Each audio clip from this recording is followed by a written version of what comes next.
जर का प्रसादजी तुम्ही शिवसेनेतनं जे जे नेते बाहेर पडले, मग ते नारायण राणे साहेब असतील, राज साहेब असतील किंवा आतापर्यंत शिंदे साहेब बाहेर पडले, या सगळ्यांनी तुम्ही कधी एक विचार करू शकता का हो साहेब? तुम्ही सत्तेवर आहात आणि तुम्हाला 40 आमदार सोडून जातात, म्हणजे तुमचा कर्तृत्वाचा आलेख हा तुम्ही स्वतः तपासा ना. दुसऱ्याला दोष का देता तुम्ही?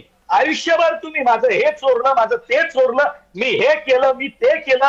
अहो, ज्या शिवसैनिकांनी लाठ्या खाल्ल्या, आयुष्याची होळी केली, त्या ज्या शिवसैनिकांना भारतीय खायला जनता मिळालं. पार्टीच्या त्यांचं काय कोणी कार्यकर्त्यांनी चोरलं? पदाधिकाऱ्यांनी ही इतके त्यांचं का म्हणून करता इतके तुम्ही? वर्ष काम यांची केलं, फूट आहे, त्यांची त्यांना फूट कोणालाही आहे. नेतेपद, आम्ही त्यांना चुकलो कोणालाही होतो. पुढच्या आम्ही रांगेत चुकलो बसायला होतो. ते कोणीही तर जनता आमदार, आम्हाला ते माफ कोणीही करणार खासदार, ते बिचारे का केशव म्हणता उपाध्ये तुम्ही सगळ्या त्यांचा? चॅनलवरती घसा कारण काढत तुम्ही असतात. दुसऱ्याच्या ते नावाने माधव भंडारी बोलत बिचारे राहता. सगळ्या चॅनलवर तुमची भूमिका मांडत असायचे. त्यांना तुम्ही काय दिलं हो? तुम्ही काय कार्यकर्त्यांबद्दल, त्यांच्या व्यथांबद्दल तुम्ही बोलताय? हा, मग तुम्ही मला का सांगता?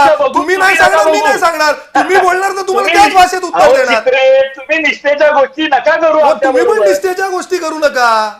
आम्ही तुमच्या तुम्ही बोलू नका. तुम्ही जे बोलणार त्याच भाषेत तुम्हाला उत्तर देऊ. ज्या भाषेत तुम्ही बोलणार ना त्या भाषेत तुम्हाला उत्तर देऊ. ठीक आहे, पण